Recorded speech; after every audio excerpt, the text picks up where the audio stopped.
Evangelho segundo Lucas, capítulo 13. Eu quero ler com os irmãos do versículo 1 ao versículo 5.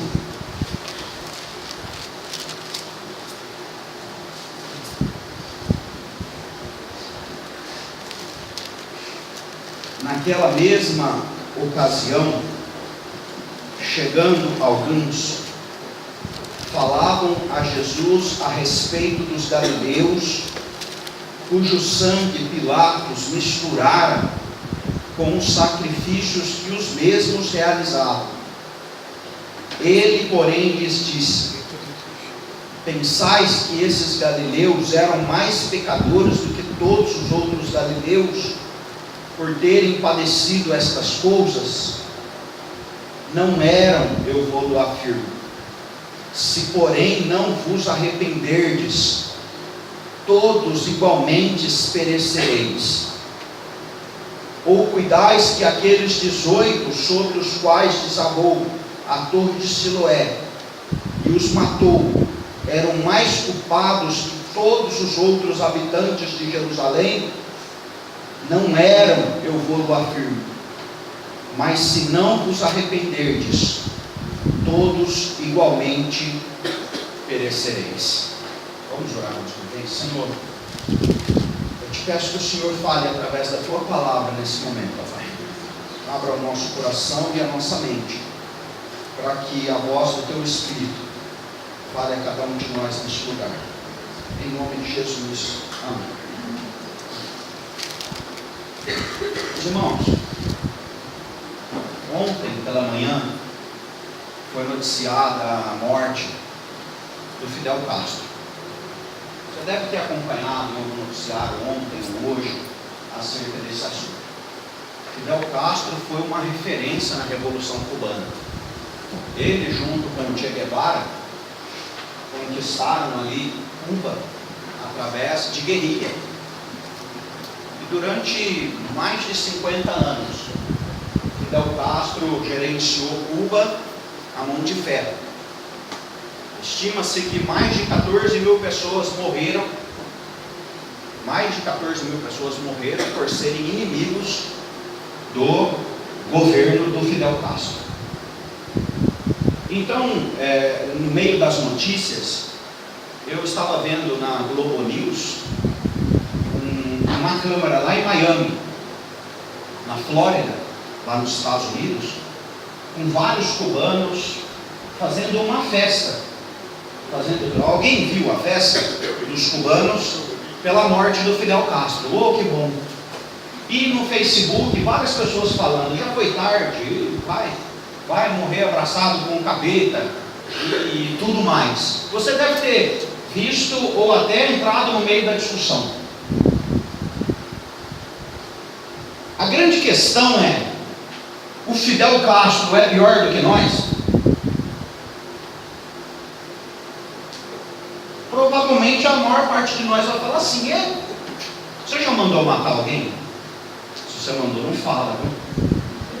Isso aqui falar particular, eu nem posso te denunciar, né? Pastores e padres não podem denunciar as confissões.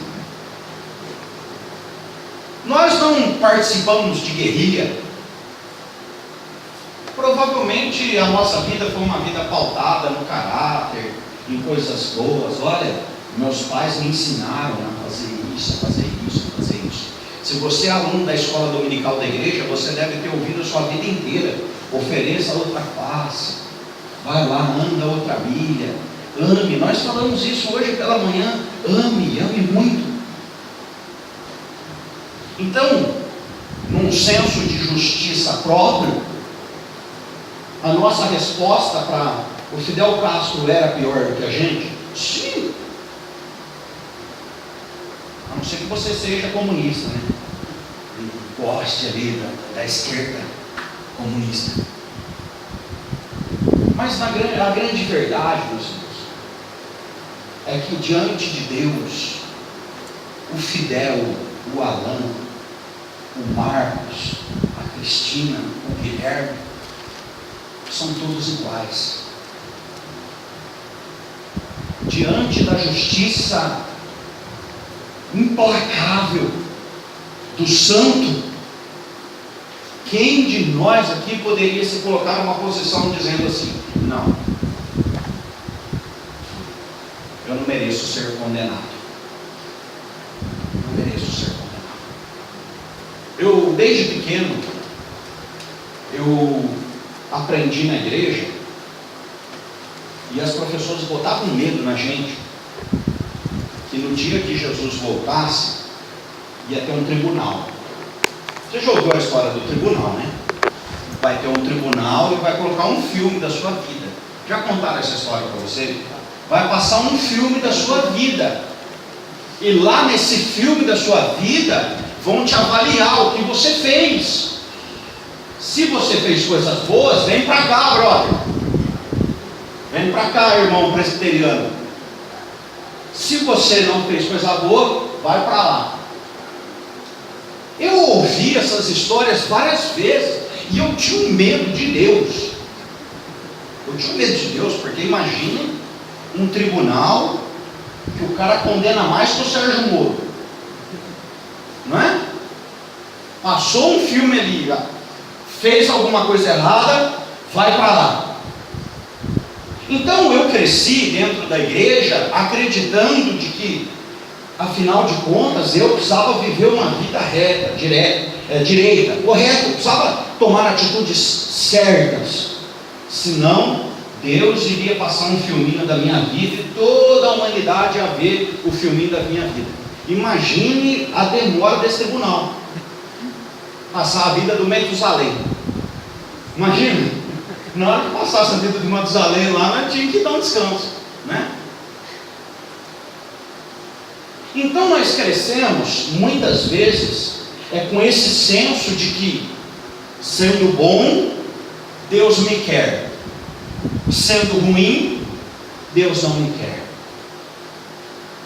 Sabe quem que dá a resposta para essa pergunta? Jesus, aqui nesse texto.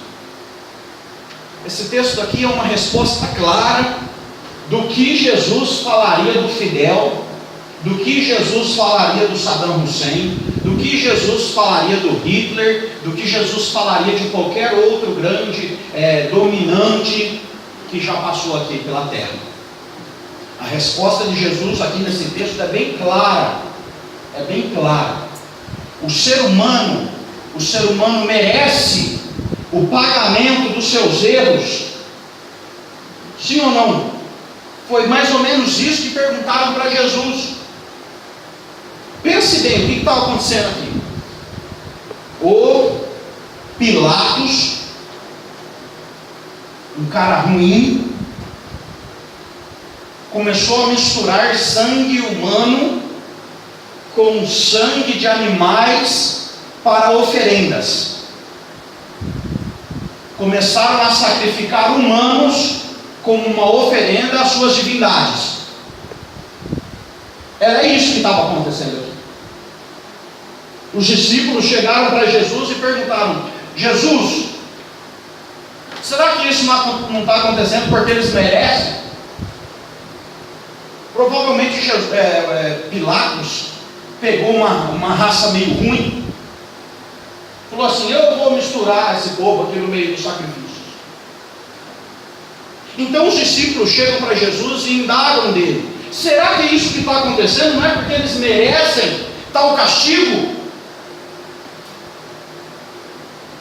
Aí Jesus responde para eles assim: vocês estão achando que esses galileus são mais pecadores do que todos os outros? E você sabe quem era a maior parte dos discípulos de Jesus? Galileus. Galileu da região da Galileia, que Jesus era, que Pedro era, que os pescadores ali eram, né? Da região da Galileia. Jesus olha para eles e fala assim para eles: vocês acham que esses aqui, galileus, eram mais pecadores do que todos os outros? E aí ele responde assim: não eram, eu vos afirmo. Não eram, eu vos afirmo. Meu irmão, com isso aqui, eu não quero dizer que aquilo que a gente planta, a gente não vai colher. Porque Jesus ensinou sobre isso em outras parábolas. Não é? Na medida que você planta, é a sua colheita. Se você plantar coisa boa, você vai colher coisa boa. Se você plantar coisa ruim, consequentemente, aquilo vai ser revertido sobre a sua vida. Mas aqui, Jesus está falando sobre a vida e sobre as consequências da vida. Jesus afirma para eles: esses aqui não são piores do que vocês. Eu me lembro o dia que o Saddam Hussein foi achado lá no Iraque, e ele foi condenado num tribunal rapidamente e foi enforcado. Vocês se lembram? Enforcaram o Saddam Hussein. E a cena é a mesma. Oh, que legal. Oh, que bacana. Mataram o cara ruim. Oh, que bom que morreu essa porcaria. Há um ditado no Brasil que diz que bandido bom é bandido morto. Não é? Bandido bom é bandido morto. E aí nós vemos as atrocidades que um ser humano pode realizar com suas mãos, com sua vida, e a gente quase que acredita nisso, que isso é verdade. Mas você sabia que uma das igrejas que mais transformam a vida das pessoas são as igrejas nas cadeias? Você sabe que uma pessoa pode entrar numa cadeia e ficar com um marginal pior do que ele entrou. Um adolescente entrar lá e ele descobrir mais do crime do que ele já tinha conhecimento. Mas Deus pode também transformar a vida de uma pessoa numa situação de miséria e de caos, como uma situação de uma prisão. Meu irmão, eu tenho pensado muito sobre isso aqui esses últimos dias. Eu tenho compartilhado isso aqui na igreja com os irmãos. Deus me deu a graça, nesses últimos meses, realizar algumas cerimônias de casamento lá em Santa Gertrudes, na minha cidade. E nas festas eu ter contato com amigos de longa data, de 15 anos atrás, de 20 anos atrás. Numa dessas festas eu estava sentado na minha família, junto com algumas pessoas queridas, e eu lembro que eles começaram a falar assim: nossa, a festa vai ficar complicada agora, ó, aquele pessoal ali está tomando uma cerveja, ó, aquela molecada lá vai fazer bagunça. E nós somos tentados a diminuir, nós somos tentados a julgar quem merece e quem não merece a nossa convivência e os nossos relacionamentos. E eu tenho pensado nesses últimos tempos que o meu amigo que usa droga, que o meu amigo que se embriaga, que o meu amigo que é um adúltero, que o meu amigo que está todo detonado, todo acabado, até aquele herege ateu, eles não têm nada de diferente do que eu tenho. A única coisa que temos de diferente nem somos nós que conquistamos, porque a graça de Deus é um favor imerecido sobre a vida do homem. Se você discordar de mim, você pode discordar de mim ali na porta, não agora. Mas meu irmão, a graça é um favor imerecido de Deus para nós. Nenhum de nós somos merecedores da graça de Deus. Nenhum de nós podemos nos colocar diante do Senhor e falar: Senhor, muito obrigado porque eu não sou como aquele. Muito obrigado porque eu não sou como aquele. Muito obrigado porque eu não sou como aquele. Nós devemos nos colocar como aquele publicano que batia no peito e falava: ser propício a mim, pecador. Ser propício a mim, pecador. Meu irmão, quero deixar uma palavra para você aqui nesta noite. A humanidade sofre pela falta de Deus. O sofrimento do homem reside na sua distância de Deus.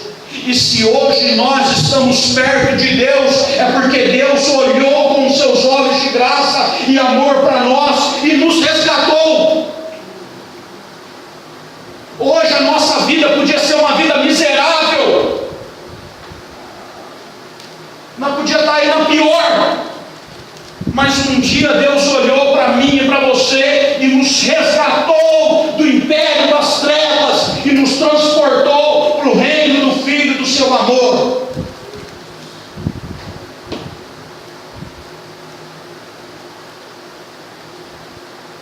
Nós temos pessoas queridas que continuam longe de Deus.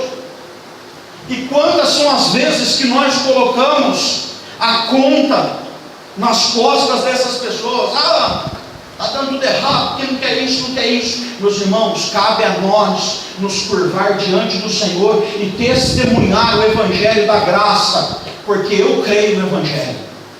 O Evangelho é o poder de Deus para a salvação.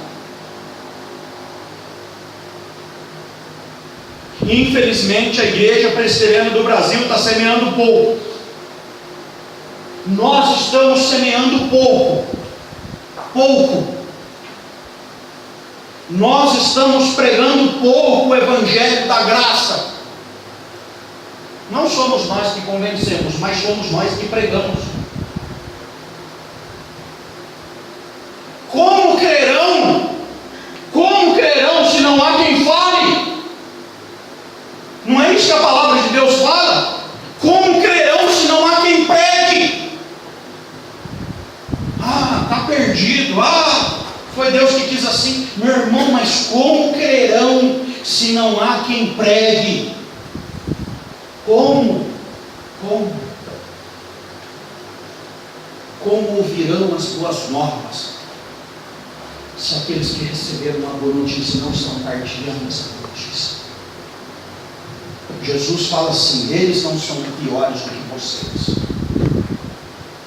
Eu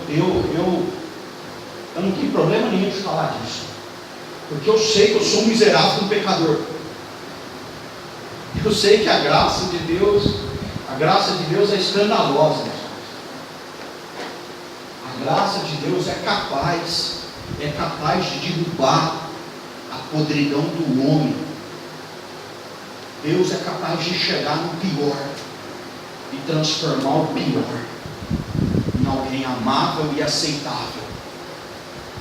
A graça de Deus é escancarada sobre a vida do homem.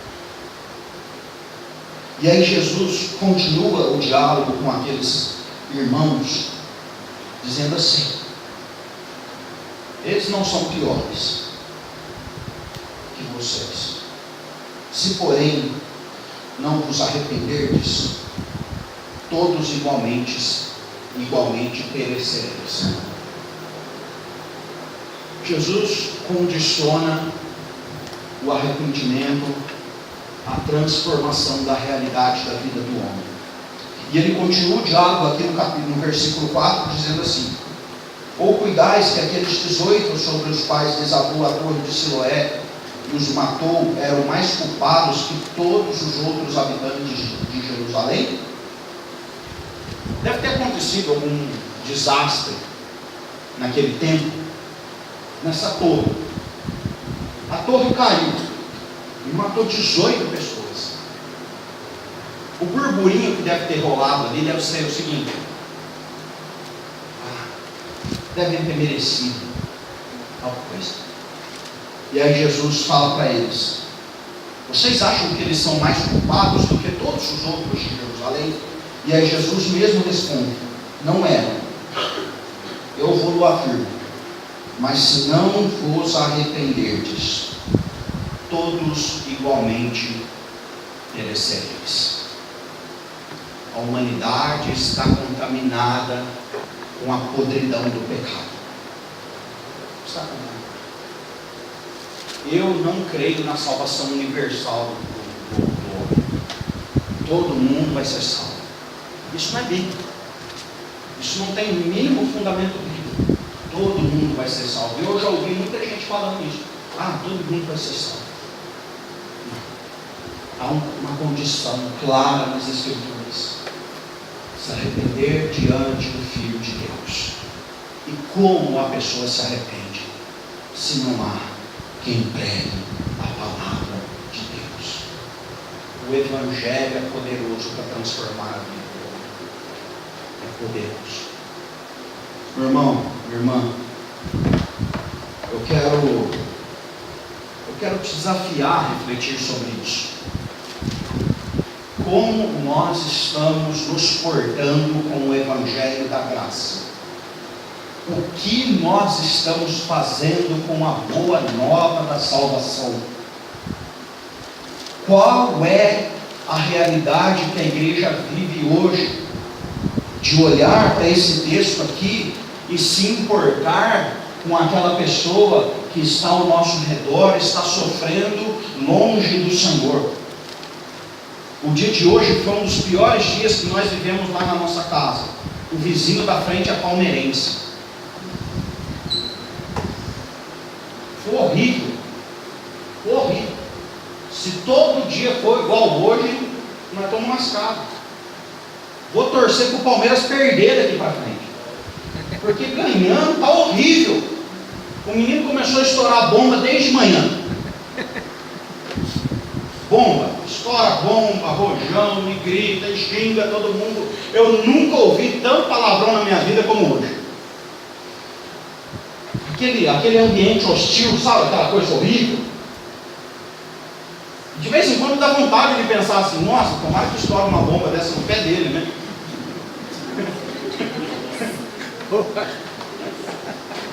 Você nunca pensou em alguma situação que você estava vivendo? Eu não pensei nisso, viu? Fica tranquilo. Podem ter pensado, algum vizinho, né? Você nunca pensou em alguém que você olha para aquela pessoa e fala assim: esse mereceu essa desgraça? Eu tenho certeza que você já pensou em alguma situação assim. Mas mereceu. De vez em quando eu falo isso para a Helena. A Helena esse dia levou um tombo, eu falei: tá vendo? Eu falei para você me lá. Mereceu. Os irmãos, nós somos cercados por gente ruim. Nós somos cercados. Você deve chegar na sua casa igual eu chego na minha. Duvido que você chegue abrindo o portão e dando risada: oh, que alegria, estou aqui no meio da rua, que noite maravilhosa. Você abre o portão desesperado e vai abrindo logo, vamos entrando com o carro logo. Não é assim? Não é assim? Vamos entrando, vamos parar de bobeira aqui, vamos lá.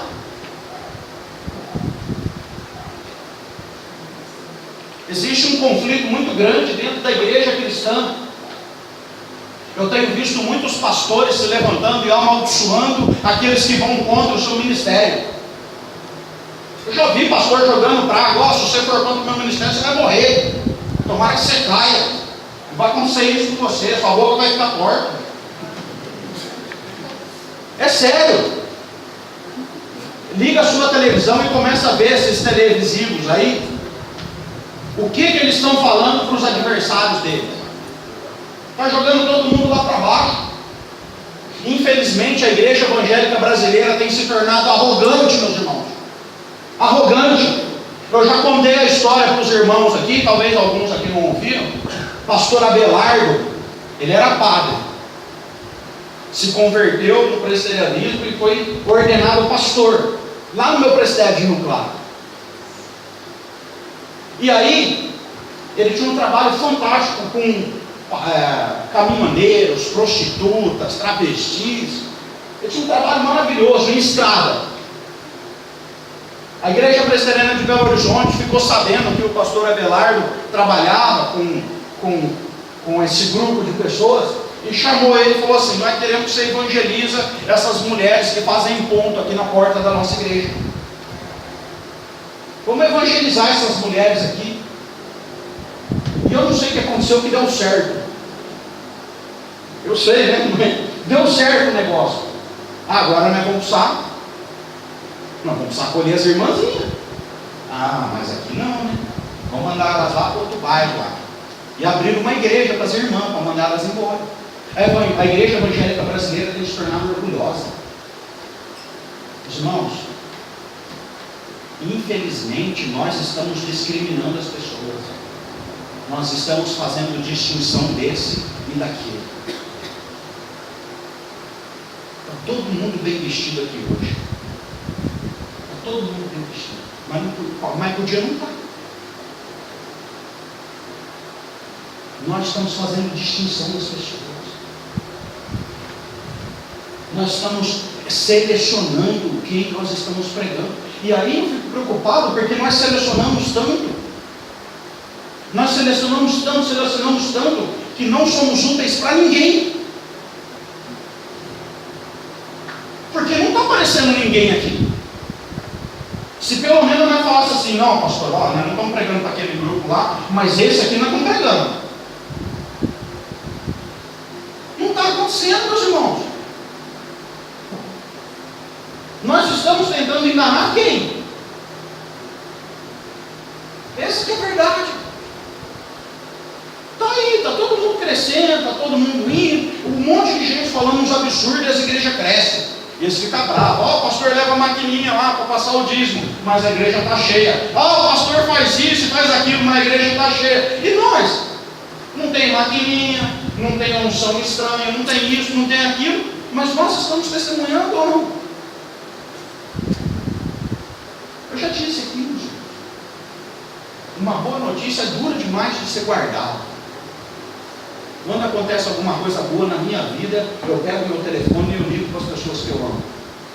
E eu falo, Kelly, aconteceu isso, isso. Eu falo, mãe, aconteceu isso, isso. Eu falo, irmã, aconteceu isso, isso, isso. Será que o Evangelho deixou de ser uma boa notícia para nós? Será? Será? Ou será que nós estamos vivendo como esse grupo de discípulos? Senhor, parece que eles mereceram ser mortos. Senhor, esse triste fim aí aconteceu porque eram errados. Meu irmão, não cabe ao homem a seleção de quem nós vamos evangelizar, de quem nós vamos trabalhar. E também não nos cabe a desculpa de não fazermos nada. Tem muita gente boa e tem muita gente ruim morrendo diariamente. Tem muita gente que é pessoa fantástica, que nós amamos, de caráter, pessoa extraordinária, mas que está sem Cristo. Meu irmão, o melhor ou o pior sem Cristo é a mesma coisa. Não é? O melhor ou o pior sem Cristo é a mesma coisa. Pastor, nós não pregamos com essas porcarias aí, mas o tanto de gente boa que nós gostamos, de pessoas que nós convivemos e que continuam perdidas sem o Evangelho da graça do nosso Senhor e Salvador. Quero te dizer, não sei se você concorda comigo, ou se você não concordar, eu quero te dizer que está mal. Não tem uma segunda chance para o ser humano. É na vida mesmo. Não tem. É só na vida que nós temos chance. Depois que o último fôlego de vida foi respirado, acabou. Nós precisamos testemunhar de Cristo para as pessoas enquanto há fôlego de vida. Eu quero te desafiar isso, meu irmão. Nós estamos testemunhando pouco. Provavelmente porque nós estamos vendo muitas barreiras entre nós e as pessoas. Muitas barreiras. Então eu quero voltar para aquele dia que eu estava lá no casamento e aquele monte de jovens bebendo, se divertindo e dançando e tal. E eu olhei para eles e eu falei assim, Senhor, me dá oportunidade de ser um referencial para a minha geração. Os meus amigos precisam do Senhor tanto quanto eu preciso do Senhor. Jesus deixa bem claro aqui nesse texto, meus irmãos. Deixa bem claro aqui nesse texto que não há condições para se pregar o Evangelho. Eu quero terminar minha palavra lendo do versículo 6 ao versículo 9. Eu quero que você pense sobre isso na sua casa. Jesus continua dizendo aqui uma palavra depois disso, e ele diz assim: olha, então, depois disso tudo, Jesus falou um negócio para complementar. Ele disse assim: então Jesus proferiu a seguinte parábola: certo homem tinha uma figueira plantada na sua vinha, e vindo procurar fruto nela, não achou. Pelo que disse ao viticultor: há 3 anos venho procurar fruto nessa figueira e não acho. Podes cortá-la, para que está ela ainda ocupando inutilmente a terra? Ele, porém, respondeu: Senhor, deixa ainda este ano, até que eu escave ao redor dela e lhe ponha estrume. Se vier a dar fruto, bem está; se não, mandarás cortar. Jesus olha para os seus discípulos e ele diz uma parábola: nós precisamos frutificar. Nós precisamos frutificar. Se não estamos frutificando, Deus dá um tempo para a gente remodelar. Alguns meses atrás eu estava lá na casa da minha sogra, e a minha sogra começou a pedir para eu plantar um monte de coisa assim no quintal dela. Planta isso, Alana, põe aquilo, muda aquilo. E aí ela olhou para uma pé de laranja, né, Kelly? Ela olhou para um pé de laranja e falou assim: arranca aquele pé de laranja. Eu falei: arranca e põe aonde? Ela falou: arranca e joga fora, porque aquilo ali não serve nem para fazer sombra. Nunca deu uma laranja, está lá, já faz tantos anos. Nunca deu uma laranja, nunca deu nenhuma frutinha, florzinha, né? Nada. Arranca e joga fora. Meu irmão, Jesus aqui olha para os discípulos e ele pega pesado para os discípulos. E eu sei que você não gosta que o seu pastor pegue pesado. Não sou eu que estou pegando pesado, é Jesus. Jesus olha para os discípulos e fala assim: vocês estão achando que vocês são muito melhores do que aqueles lá? Meu irmão, se não der fruto, vai descer o machado. Frutifica, meu irmão, frutifica. Nós estamos dando desculpas para a nossa acomodação, meus irmãos. Jesus fala várias vezes que pelos frutos conhecerá quem sois. E quando eu falo fruto aqui, eu não estou falando só de uma outra vida sendo convertida, mas eu estou falando dos frutos da vida. Os frutos da vida, o que nós estamos produzindo, o que o Evangelho de Cristo está produzindo em nós. Meu irmão, não fica aí tranquilo naquela aí: oh, eu estou salvo para sempre. E aí, a partir do teu salvo, o que eu vou fazer? Você não foi chamado para vir aqui para assistir culto só, não. A nossa vida não é isso. Tem muito mais de Deus para nós. Tem uma humanidade inteira perdida, e nós continuamos: Senhor, muito obrigado que eu estou aqui nesse domingo. Meu irmão, e o tanto de gente que continua perdido, precisando da palavra do Evangelho. Talvez você olhe para as pessoas e continue vendo um bando de pecador. Eu quero te dizer uma coisa: um dia Cristo olhou para mim e viu um pecador, mas ele sabia que o sangue dele era poderoso para transformar esse miserável pecador num filho de Deus. Eu creio no poder de Deus e no poder do Evangelho. Eu também sei que os servos verdadeiros do Senhor frutificam. A palavra de Deus diz que aquele que abre mão das coisas da terra para viver com o Senhor vai colher o melhor dessa terra. Ele vai plantar e vai colher a 30, a 60 e a 100. Ele vai dar frutos verdadeiros de Deus na sua vida. Essa é a vida do servo verdadeiro do Senhor.